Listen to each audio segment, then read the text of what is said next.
Shalom, saudara-saudara terkasih, Jemaat GBK Perum Ketaran.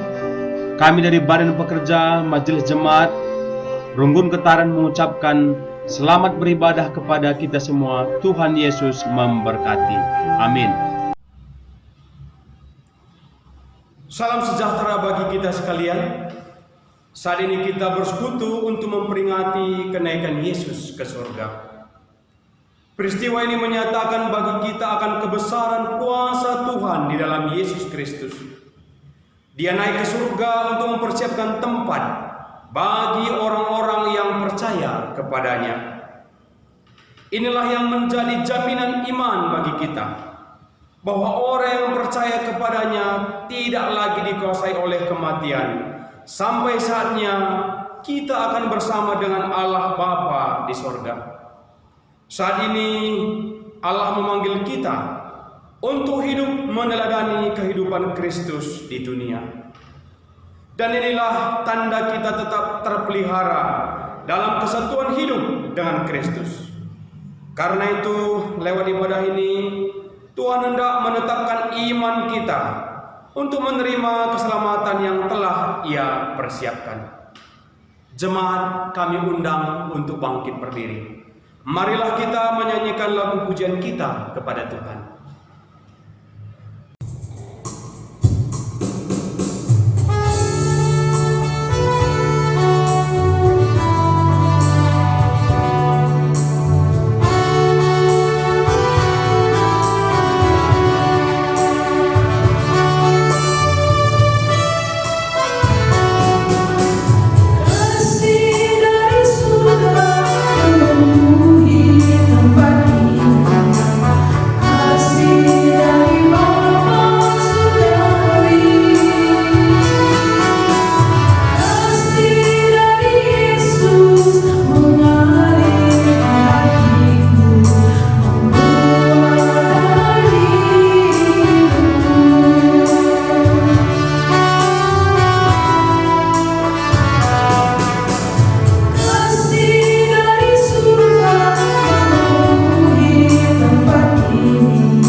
Ibadah ini ada di dalam nama Allah Bapa Khalik langit dan bumi, di dalam nama anaknya Yesus Kristus yang naik ke surga, dan di dalam nama Roh Kudus yang menyertai hidup manusia.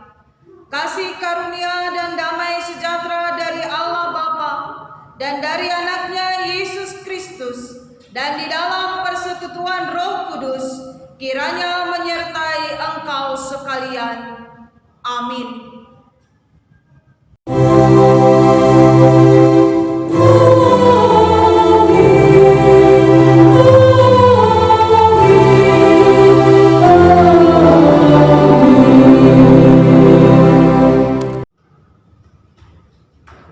Dan ketika Ia sedang memberkati mereka, Ia berpisah dari mereka dan terangkat ke sorga.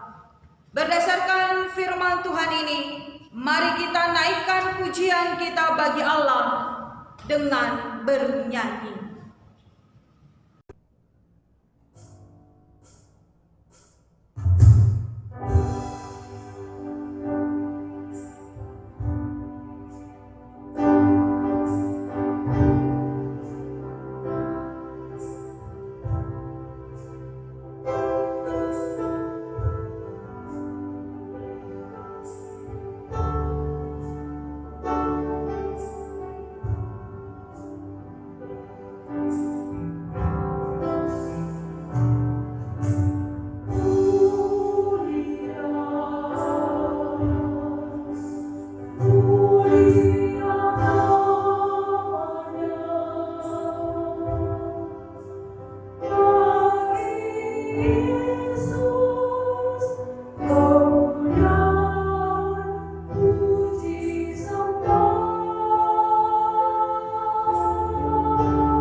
kesempurnaan pekerjaan Yesus, jemaat dipersilakan untuk duduk kembali.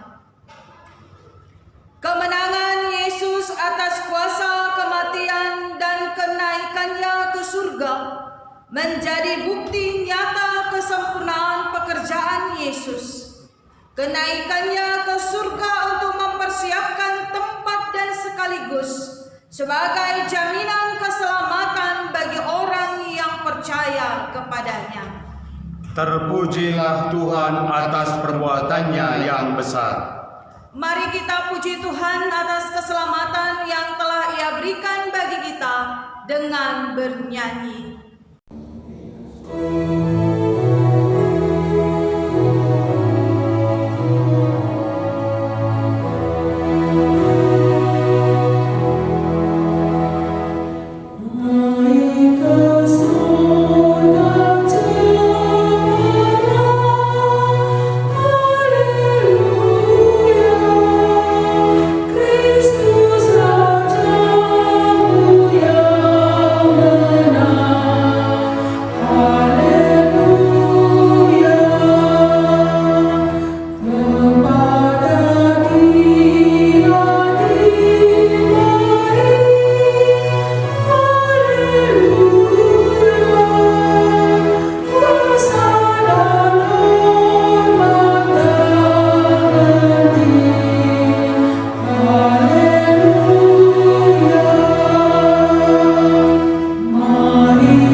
Sampailah kita kepada responsorial kebimbangan manusia dalam menerima janji Allah.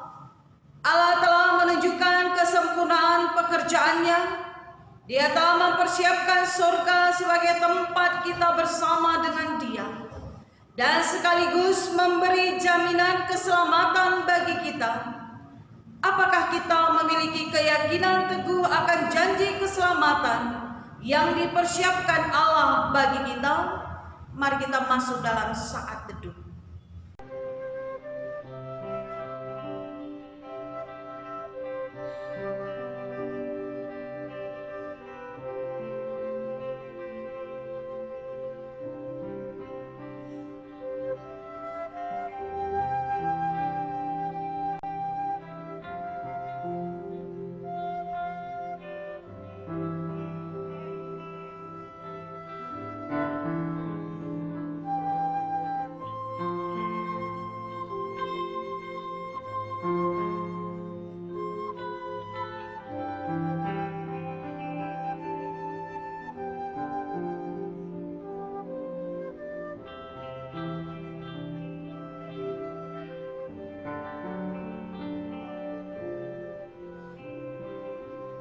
Saat ini kita dipanggil Tuhan untuk meneladani kehidupan Kristus. Apakah hidup kita tetap meneladani kehidupan Kristus? Mari kita merenungkannya di dalam saat teduh.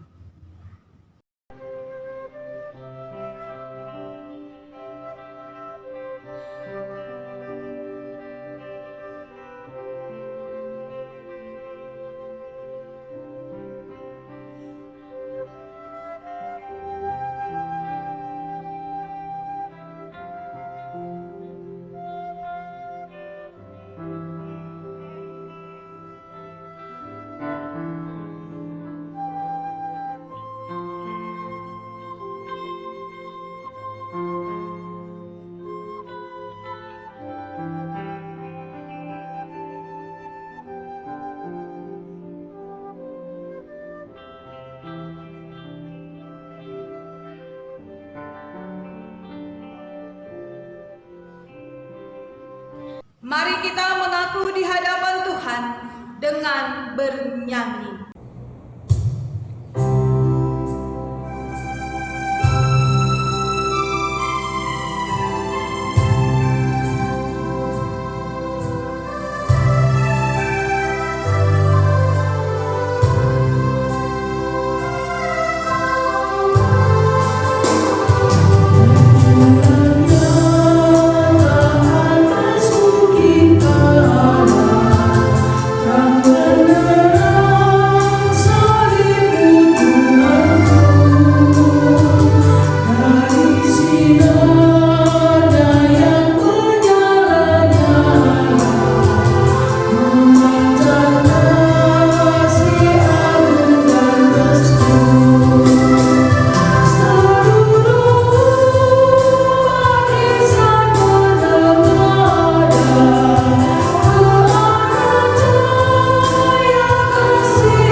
Jemaat sekalian diundang untuk bangkit berdiri. Tuhan tidak meninggalkan kita menjadi yatim piatu. Dia naik ke surga untuk mempersiapkan tempat bagi orang yang percaya kepadanya. Dan firman-Nya, "Aku tidak akan meninggalkan kamu sebagai yatim piatu. Aku datang kembali kepadamu. Di rumah Bapakku banyak tempat tinggal. Jika tidak demikian, tentu aku mengatakannya kepadamu. Sebab aku pergi ke situ untuk menyediakan tempat bagimu." Kita memuji Tuhan dengan menyanyi.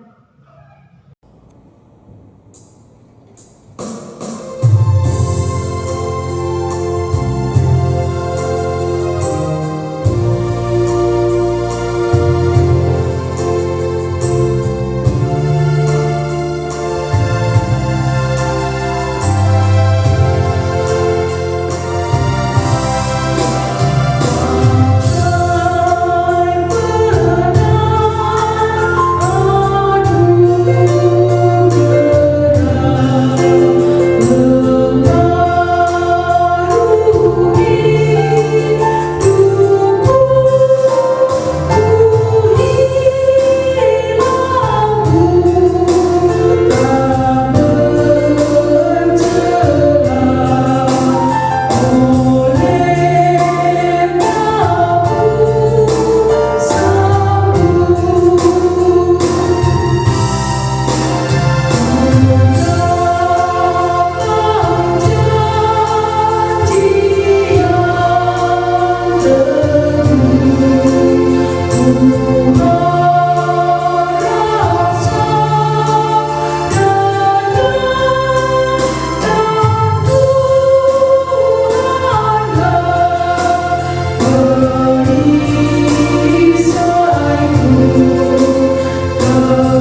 yang terambil dari kitab Ibrani 11 ayat 1 sampai 6. Kitab Ibrani 11 ayat 1 sampai 6 kami akan membacakan firman Tuhan kepada ibu bapa, saudara-saudara yang terkasih. Begini firman Tuhan, saksi-saksi iman. Iman adalah dasar dari segala sesuatu yang kita harapkan dan bukti dari segala sesuatu yang tidak kita lihat. Sebab oleh imanlah telah diberikan kesaksian kepada nenek moyang kita. Karena iman kita mengerti bahwa alam semesta telah dijadikan oleh firman Allah, sehingga apa yang kita lihat telah terjadi dari apa yang tidak dapat kita lihat. Karena iman, Habel telah mempersembahkan kepada Allah korban yang lebih baik daripada korban Kain. Dengan jalan itu ia memperoleh kesaksian kepadanya bahwa ia benar, karena Allah berkenan akan persembahannya itu, dan karena iman ia masih berbicara sesudah ia mati. Karena iman Henokh terangkat supaya ia tidak mengalami kematian, dan ia tidak ditemukan karena Allah telah mengangkatnya. Sebab sebelum ia terangkat, ia memperoleh kesaksian bahwa ia berkenan kepada Allah. Tetapi tanpa iman tidak mungkin orang berkenan kepada Allah. Sebab barang siapa berpaling kepada Allah, ia harus percaya bahwa Allah ada dan bahwa Allah memberi upah kepada orang yang sungguh-sungguh mencari Dia. Berbahagialah orang yang mendengarkan firman Tuhan, yang memelihara serta melakukannya dalam kehidupan sehari-hari. Haleluya.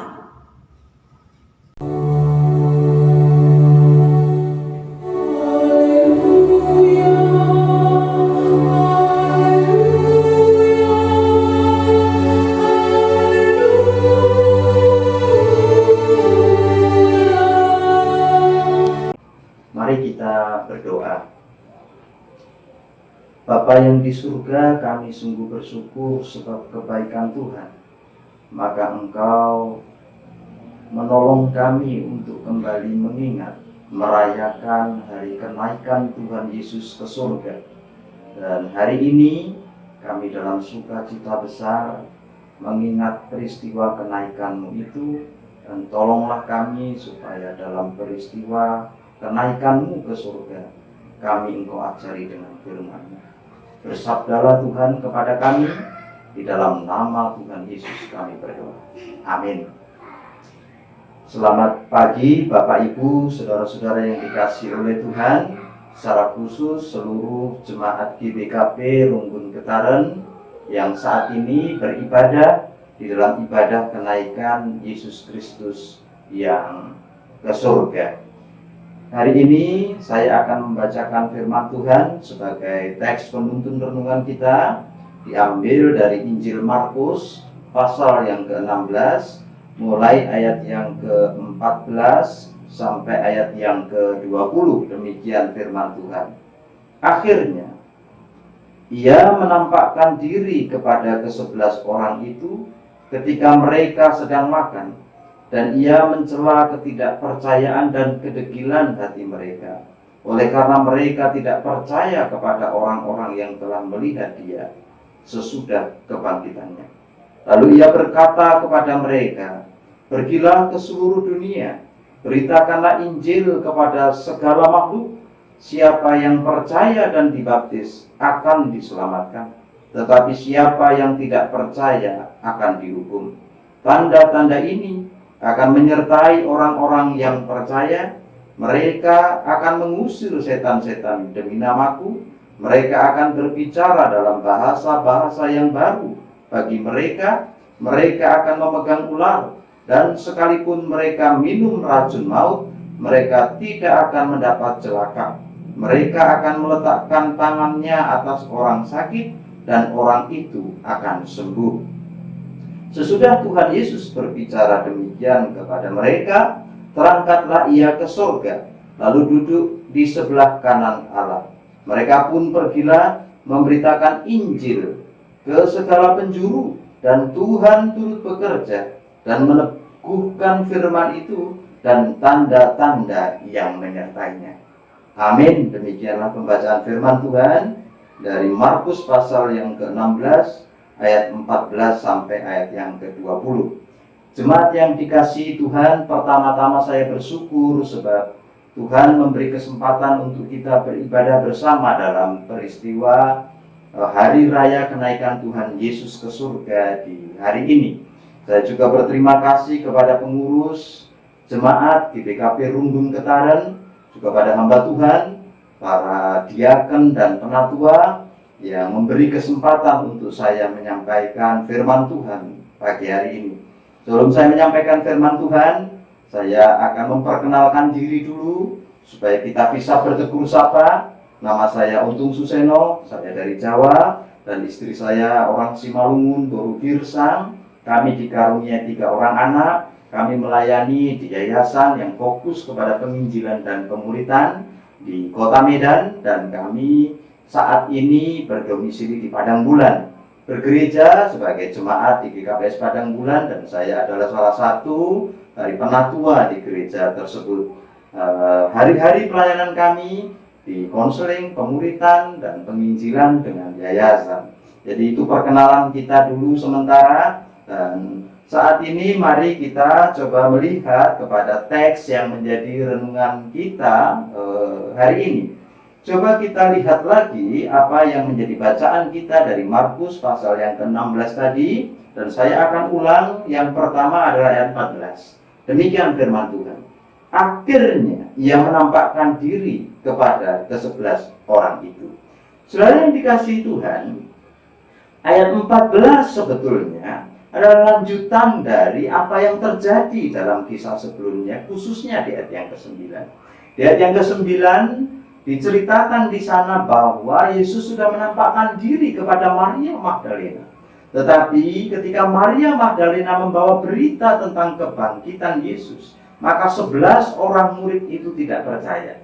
Nah, saudara, perlu diingat bahwa ketika kita hari ini merenungkan peristiwa kenaikan Yesus ke surga, maka berarti sudah 40 hari berlalu dari peristiwa Paskah kebangkitan Tuhan Yesus. Dan hari ini berarti adalah hari yang ke-40 setelah Paskah. Maka Tuhan menjumpai mereka, dan kemudian di dalam ayat bacaan kita, ayat 14, saya baca ulang. Ia menampakkan diri kepada ke-11 orang itu ketika mereka sedang makan, dan ia mencela ketidakpercayaan dan kedegilan hati mereka. Coba perhatikan ayat ini. Rupanya Yesus butuh waktu yang cukup panjang setelah kebangkitan untuk meyakinkan bahwa ia adalah Mesias yang dimaksud itu. Dan mereka tetap belum paham. Maka hari ini Yesus kemudian mengatakan kepada mereka bahwa ia mencela para murid itu karena kedegilan dan kekerasan hati mereka untuk menolak percaya bahwa Yesus adalah Mesias yang dijanjikan Bapa, yang turun menjadi manusia, yang kemudian mati di kayu salib, bangkit, naik ke surga, menyediakan tempat bagi orang yang percaya. Sebetulnya apa yang mau dikatakan Markus di dalam ayat yang ke-14 ini?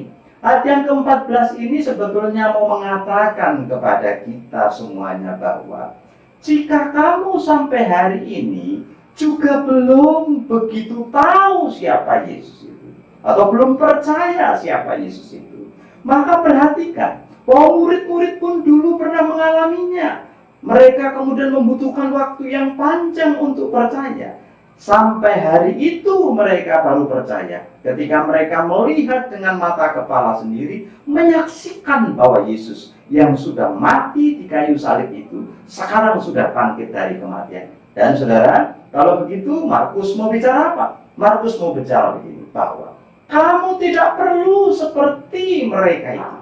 Sebab di dalam kita, kesempatan kita sudah punya Alkitab. Ada firman yang sudah diberitakan oleh para rasul, sehingga kita tidak perlu membuktikan kebangkitan Yesus, tidak perlu membuktikan bahwa Yesus naik ke surga, tapi kesaksian dari para rasul menjadi bukti untuk kita beriman bahwa ia telah naik ke surga, untuk menyediakan tempat bagi kita. Jadi sebetulnya apa sih arti dari kenaikan Yesus ke surga bagi kita orang percaya?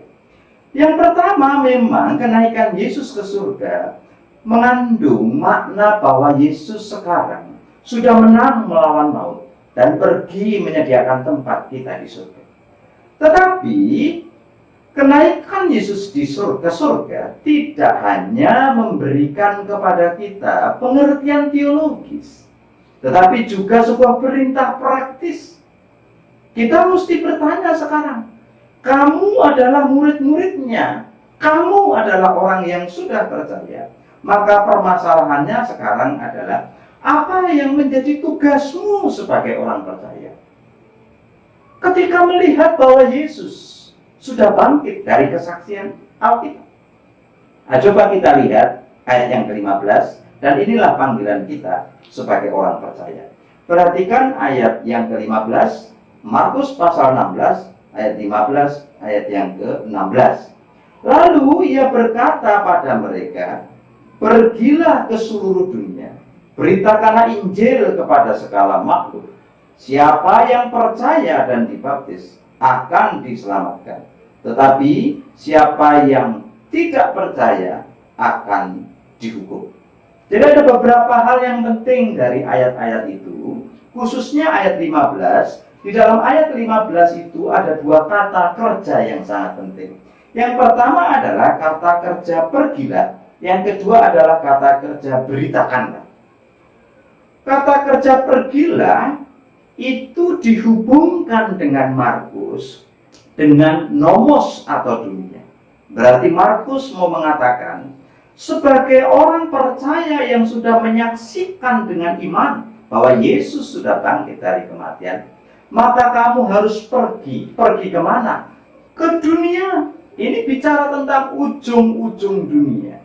Kalau saudara lihat catatan dalam Matius pasal 28, maka di sana Matius pasal 28 ayat yang ke-18 sampai 20, Matius kemudian mengatakan tentang baptislah suku-suku bangsa atau pantata etne atau etnos atau etnis. Matius merujuk kepada etnis suku-suku bangsa, sementara Markus merujuk kepada nomos atau bumi. Sebetulnya dua-duanya mau mengatakan hal yang sama, bahwa pergilah kemana? Ke seluruh ujung bumi. Untuk apa? Untuk suku-suku bangsa mendengar. Mendengar apa? Kata kerja yang kedua, beritakanlah. Pergi ke suku-suku bangsa, bahkan ke ujung-ujung bumi. Lalu apa yang mesti dilakukan? Beritakanlah Injil kerajaan Allah. Beritakanlah kabar baik itu kepada semua suku bangsa, supaya mereka tahu bahwa Allah begitu mencintai dunia. Bahkan ia sudah rela mati, ia bangkit, dan ia kemudian naik ke surga hari ini untuk menyediakan tempat bagi orang yang percaya. Saudara yang dikasihi Tuhan, memberitakan atau menyaksikan tentang cinta kasih Allah dalam peristiwa kematian dan kebangkitan Yesus Kristus, menurut para ahli misiologi disebut sebagai The Great Commission. Ini adalah amanat agung dari Allah. Amanat yang diberikan oleh Yesus sebelum Yesus naik ke surga. Dan kalau saudara itu kemudian belajar tentang tritugas panggilan gereja, maka sebetulnya memberitakan Injil kerajaan Allah adalah salah satu dari tritugas panggilan gereja, yaitu marturia. Ada tugas diakonia untuk melayani secara sosial. Ada tugas koinonia untuk bersekutu sebagai umat orang percaya. Tetapi ada tugas untuk bersaksi, yaitu marturia. Tetapi kalau saudara menyadari, maka gereja-gereja kemudian melakukan marturia secara generik dalam bahasa sederhana, yaitu mengurangi inti dari tanggung jawab yang Allah berikan. Lalu mereka menggantikan marturia atau bersaksi tentang iman itu hanya sekedar dengan perbuatan baik, hanya sekedar dengan berperilaku sebagai anak-anak Tuhan, itu tidak ada masalah. Tetapi sebetulnya itu tidak menyentuh core belief dari orang percaya, tidak menyentuh inti dari perintah Yesus dan iman Kristen. Tentang apa? Tentang cinta kasih Tuhan, bahwa Allah begitu mencintai manusia, dan Dia tidak rela manusia ini binasa. Nah, saudara boleh pergi dan menyaksikan betapa dunia ini butuh Tuhan. Saudara, di hari-hari terakhir ini kita sedang menghadapi sebuah wabah yang besar. Nah, seluruh dunia apapun agama dan suku bangsanya mengalami, yaitu virus corona. Dan saudara tahu, masalah utama memang dampaknya itu berkaitan dengan ekonomi, kecemasan, ketakutan, daya tahan untuk kemudian hidup, dan lain sebagainya. Tapi sebetulnya itu adalah masalah-masalah yang real, yang kelihatan. Tapi manusia sebetulnya punya masalah yang universal, yang tidak bisa tidak mesti dihadapi, yaitu masalah dosa, kematian, keterpisahan dengan Allah selama-lamanya. Dan ini lebih mengerikan dari segala macam sakit, penyakit, dan virus. Dan sudah perhatikan, tidak ada yang bisa menyembuhkan ini kecuali kasih karunia Tuhan. Itu sebabnya gereja diberi tanggung jawab. Pergi beritakanlah Injil. Saya tidak tahu gereja kita ini di GBKP Runggun Ketaran apakah aktif menjadi saksi-saksi Kristus, menceritakan Injil, melatih jemaat untuk bisa bersaksi bahwa Allah sudah lahir ke bumi, sudah mati bagi dosa-dosamu. Dan kalau engkau percaya dengan korban kematian Yesus di kayu salib, maka engkau akan dimerdekakan dari dosa dan hukum dosa maut itu. Ya, saudara yang dikasihi Tuhan, kalau begitu, kenaikan Yesus ke surga bukan hanya punya pengertian teologis, bahwa Dia sudah menang melawan maut dan kemudian menyediakan tempat kita di surga, tetapi juga punya dan meninggalkan tanggung jawab praktis. Bahwa gereja dipanggil, saudara dan saya dipanggil untuk menceritakan Injil Kerajaan Allah ke ujung dunia, kepada segala suku bangsa. Dan lihatlah orang-orang yang membutuhkan Kristus di luar sana. Mereka yang kemudian mengalami kecemasan, kegelisahan, mereka yang mengalami kehausan secara spiritual, sepi di tengah-tengah ramainya dunia, dan mereka butuh Kristus. Belum lagi yang diperbudak oleh dosa, dengan berbagai macam perbudakan dosa, dosa-dosa seksual, dosa-dosa yang lain, yang tidak mungkin lepas tanpa pertolongan Tuhan. Jadi itu yang pertama, yang menjadi tanggung jawab kita sebagai orang percaya di dalam mengingat lagi peristiwa kenaikan Yesus Kristus. Kristus sudah naik ke surga. Seperti tema kita, beritakanlah itu kepada segala suku bangsa. Bagian dua yang paling penting juga berkaitan dengan otoritas dan janji penyertaan. Kalau saudara baca lagi Markus pasal yang ke-16, lalu saudara lihat ayat yang ke-17, maka di sana dikatakan tanda-tanda ini akan menyertai orang percaya. Nah, perhatikan ada kata tanda-tanda. Dalam bahasa Yunani, tanda-tanda itu diterjemahkan dengan kata semeia, yang berarti supernatural power. Ini berarti authority. Ini berarti adalah otoritas dan kuasa supranatural. Datang dari mana? Dari Allah. Jadi sebetulnya kalau saudara juga baca misalkan Injil Matius pasal yang ke-28 ayat 18 sampai 20, maka di sana juga ada janji dari Tuhan bahwa Aku akan menyertai kamu senantiasa sampai kepada akhir zaman. Coba perhatikan. ayat 15, ayat 16 itu bicara tentang tanggung jawab orang percaya setelah Yesus naik ke surga.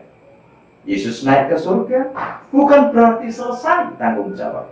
Justru perjalanan misi kita harus dimulai. Kita perlu mengevaluasi lagi. Berapa banyak anggaran gereja untuk penginjilan? Berapa banyak orang dilatih untuk memberitakan Injil? Bahkan saya tadi bilang, gereja secara generik melakukan pemberitaan Injil.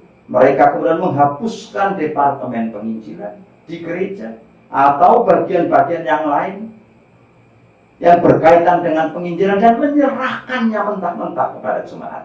Silahkan bersaksi, sebab kamu orang percaya.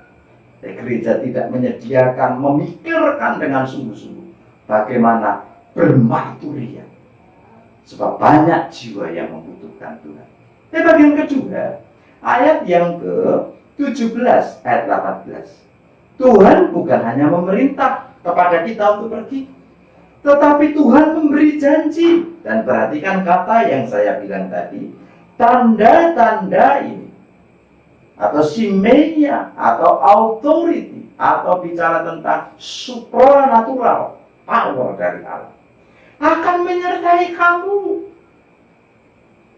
Rupanya ini menurut para penafsir, ini adalah hak khusus yang diberikan oleh Tuhan kepada para rasul. Sekalipun jemaat atau orang percaya dalam gereja modern bisa mengalami penyertaan dan supranatural power tadi dari Allah, tetapi kita tidak bisa menerjemahkan letterlek seperti yang tertulis di sini. Misalkan meminum racun, misalkan digigit ular. Memang kalau saudara membaca misalkan kisah yang terjadi dalam perjalanan Paulus memberitakan Injil di Malta, di dalam kisah para rasul, maka di sana kita melihat Paulus itu digigit ular secara tidak sengaja dan dia tidak mati. Ular yang sangat beracun dan dia tidak mati di Malta itu. Apakah kita harus sama dengan dia? Tidak harus. Yang dijanjikan Tuhan sebetulnya adalah ini authentication. Ini adalah pengesahan bahwa dalam upaya merintis gereja mula-mula, Allah memberikan autentikasi atau memberikan pengesahan bahwa setiap pemberita Injil diberi power, otoritas dari Tuhan, penyertaan dari Tuhan. Dan memang sampai sekarang masih ada, tapi tidak boleh diterjemahkan letterless. Bahwa Allah dengan otoritas menyertai siapa saja yang pergi menceritakan Injil. Termasuk kita, termasuk gereja kita. Apakah kita itu mengasihi tetangga kita? Apakah kita mengasihi orang tua kita? Apakah kita itu membayangkan bagaimana nanti setelah mereka itu dipanggil Tuhan? Jangan-jangan mereka nanti hidup terpisah dari Allah selama-lamanya. Maka Tuhan kemudian berkata, beritakan kalau begitu Injil. Dan mungkin saudara berkata, dengan apa? Dengan apa yang engkau tahu tentang Tuhan? Sebab engkau adalah saksi. Saksi artinya adalah menyaksikan apa yang kau kenal, kau alami tentang sebuah peristiwa. Tentu peristiwamu bertuhan. Jadi saudara sekarang bisa menceritakan dengan segala keterbatasan. Dan dalam segala keterbatasan itu, menurut ayat yang ke-17, ke-18, Tuhan berkata, aku akan berikan autentikasi, aku akan berikan pengesahan, power, kuasa, sebab yang menyebabkan manusia bertobat untuk menerima Tuhan bukan kata-kataku, tetapi kuasa dari Roh Kudus.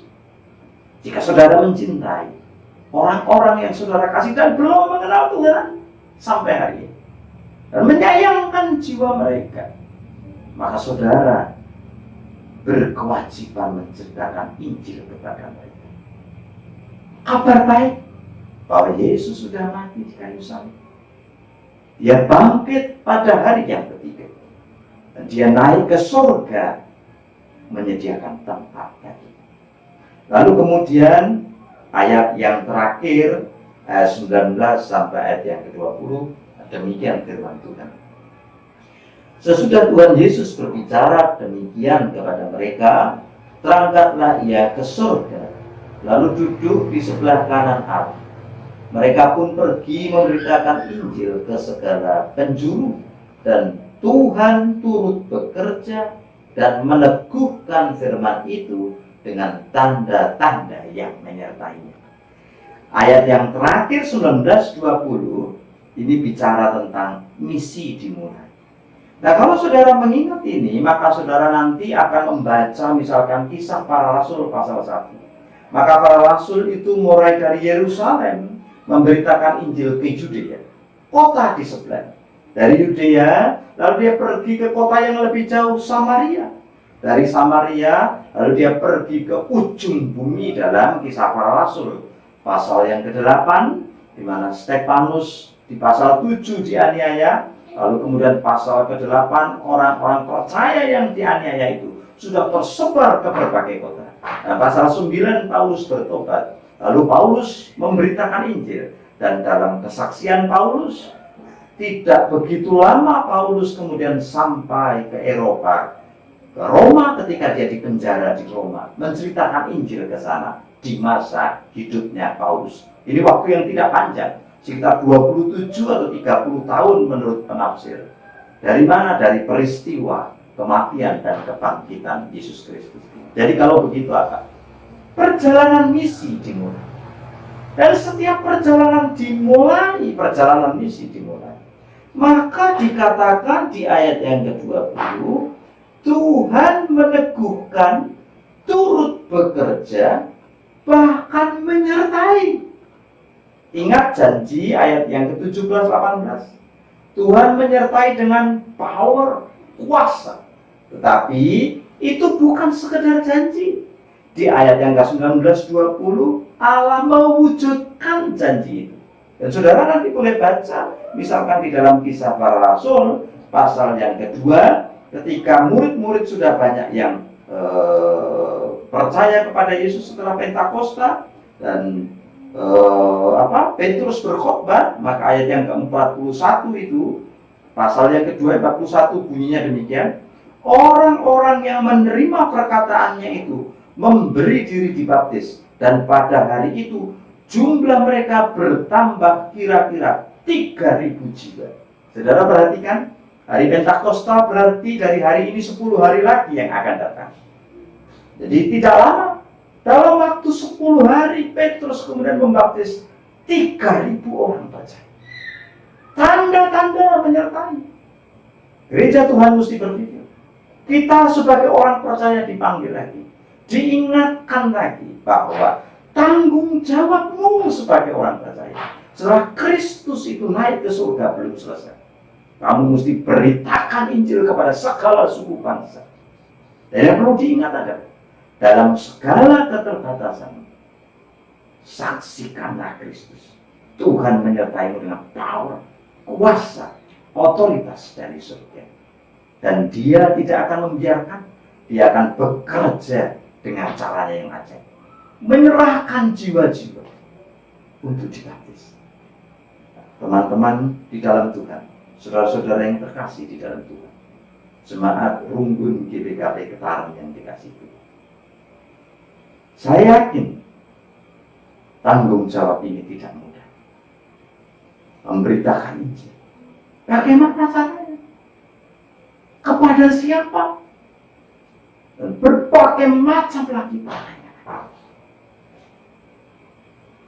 Tetapi dalam segala keterbatasan, katakanlah kepada orang-orang yang engkau cintai yang belum mengenal Tuhan, bahwa Tuhan begitu mencintai, mengasihi, dan mengorbankan dirinya mati di kayu salib.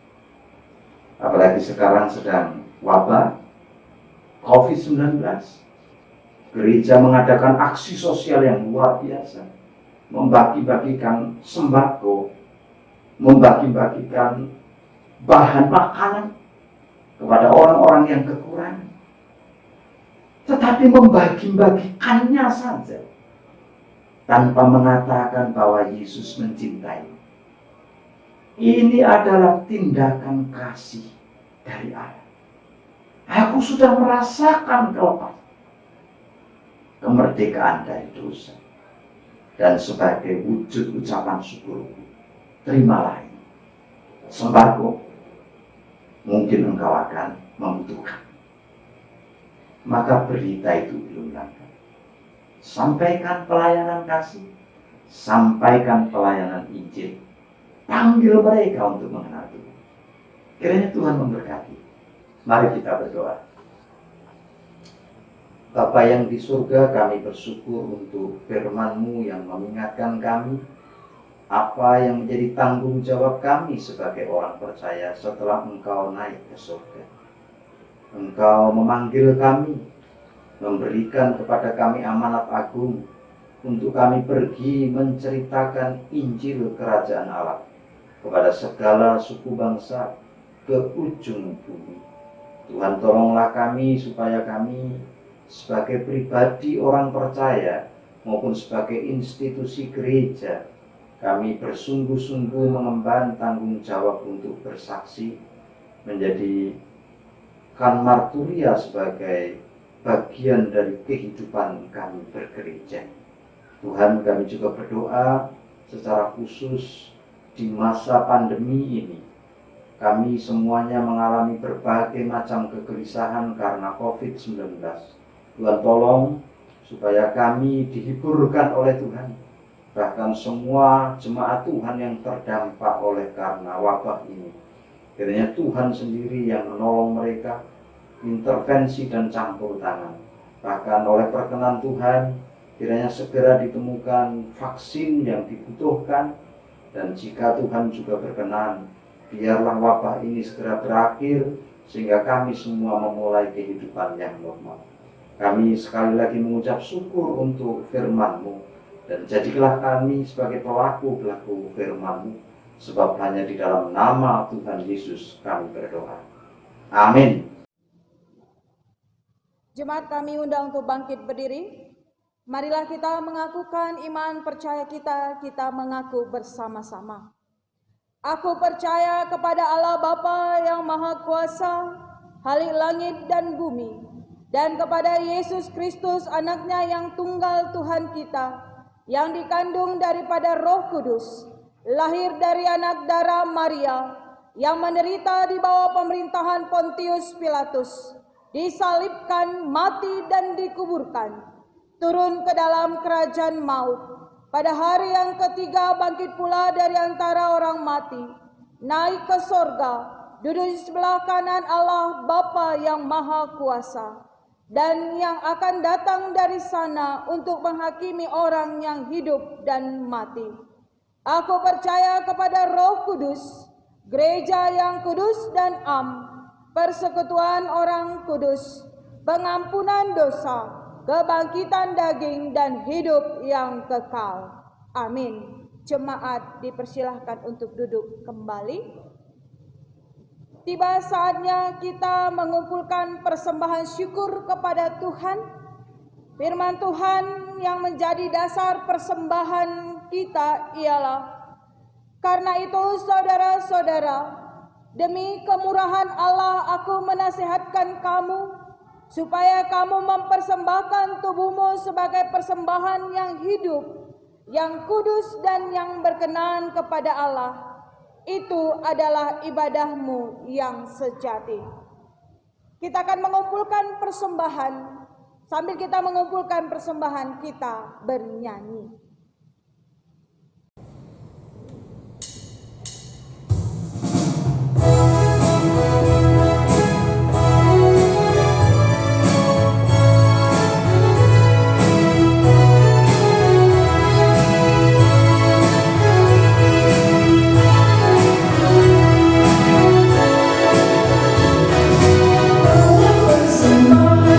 Dalam rumahmu, dalam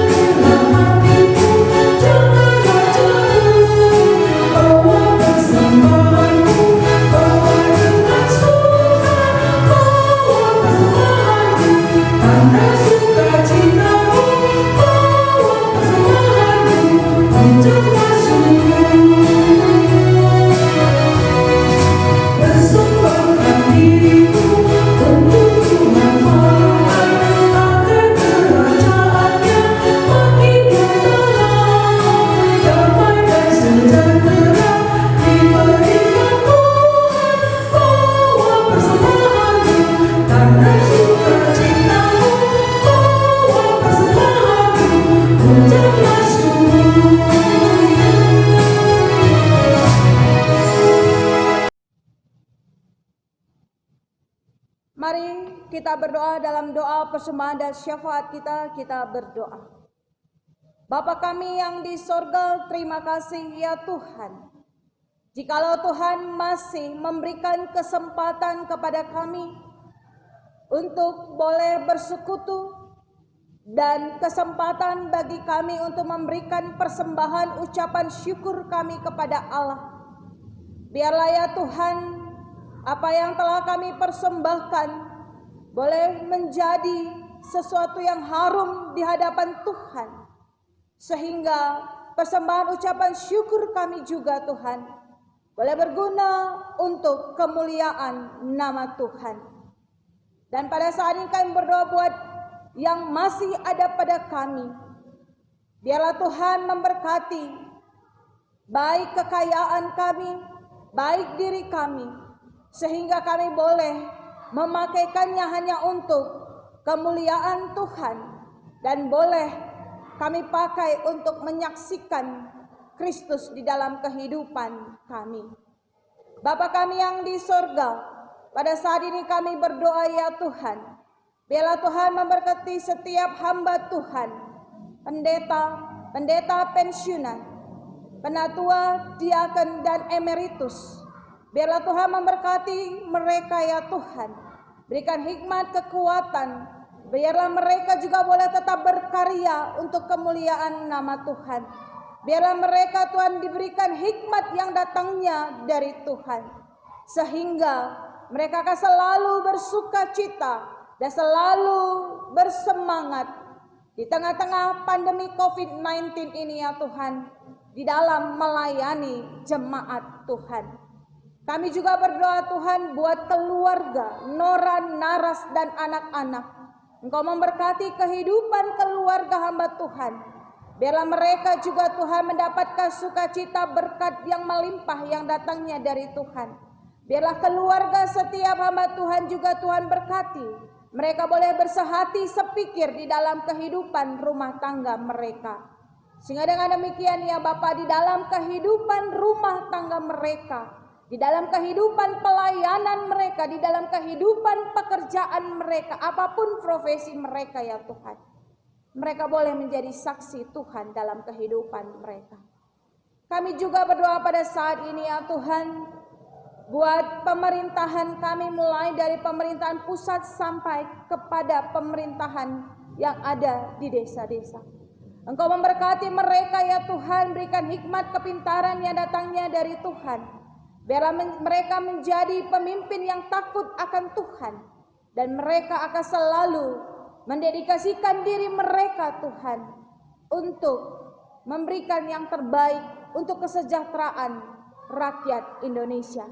Terkhususnya Bapa, di tengah-tengah pandemi COVID-19 ini ya Bapa, mereka boleh menjadi pemimpin yang boleh bijaksana di dalam memimpin dan membuat kebijaksanaan untuk bangsa dan negara kami. Begitu juga Tuhan, pada saat ini kami mau berdoa Tuhan. Pada saat ini kami mau mendoakan setiap jemaat Tuhan. Setiap jemaat-Mu yang ada di GBKP Runggun Ketaren. Engkau memberkati jemaat Tuhan, PJJ sektor 1 sampai calon 30. Engkau memberkati kehidupan mereka, kesehatan mereka, pekerjaan mereka. Dan Engkau memberkati juga ya Tuhan, apa yang mereka pergumulkan pada saat ini. Sehingga ya Bapa, jemaat Tuhan tetap mendapatkan lawatan Tuhan. Dan merasakan Tuhan itu adalah gembala yang baik di dalam kehidupan mereka.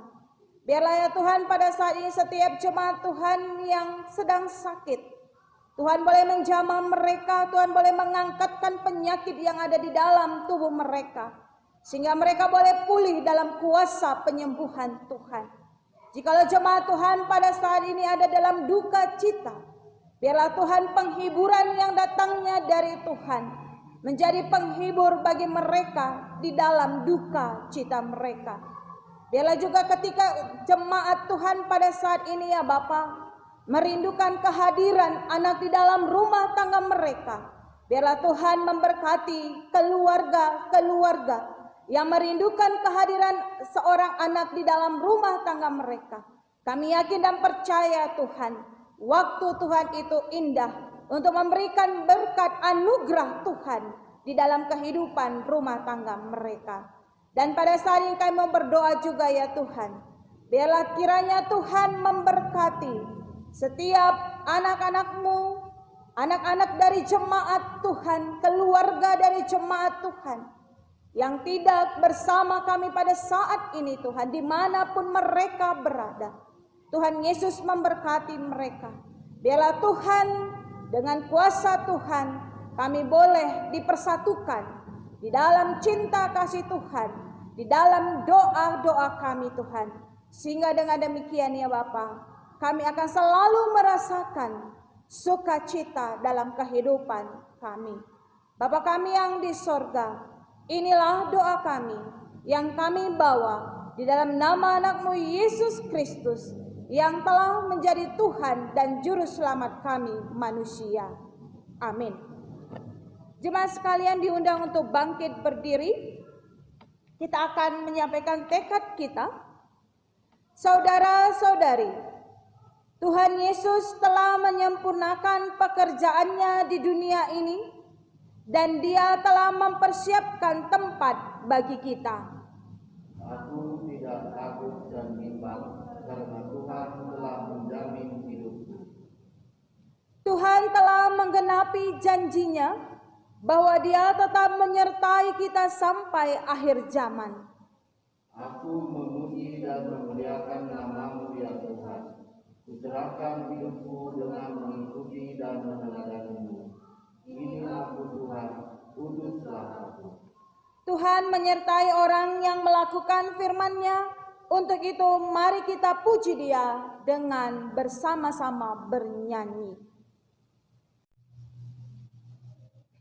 Marilah kita bersama-sama berdoa seperti doa yang diajarkan oleh Tuhan Yesus Kristus. Kita berdoa, Bapa kami yang di sorga, dikuduskanlah nama-Mu. Datanglah kerajaan-Mu, jadilah kehendak-Mu di bumi seperti di sorga. Berikanlah kami pada hari ini makanan kami yang secukupnya. Dan ampunilah kami akan kesalahan kami, seperti kami juga mengampuni orang yang bersalah kepada kami. Dan janganlah membawa kami ke dalam pencobaan, tetapi lepaskanlah kami daripada yang jahat. Karena Engkaulah yang punya kerajaan dan kuasa dan kemuliaan sampai selama-lamanya. Amin. Kamu dipanggil untuk menyampaikan berita keselamatan bagi bangsa dan menjadikan mereka murid-muridnya, supaya hidup seturut dengan kehendak-Nya. Oleh itu terimalah berkat dari Tuhan Allah-Mu. Tuhan memberkati engkau dan melindungi engkau. Tuhan menyinari engkau dengan wajah-Nya dan memberi engkau kasih karunia. Tuhan menghadapkan wajah-Nya kepada engkau dan memberi engkau damai sejahtera. Amin.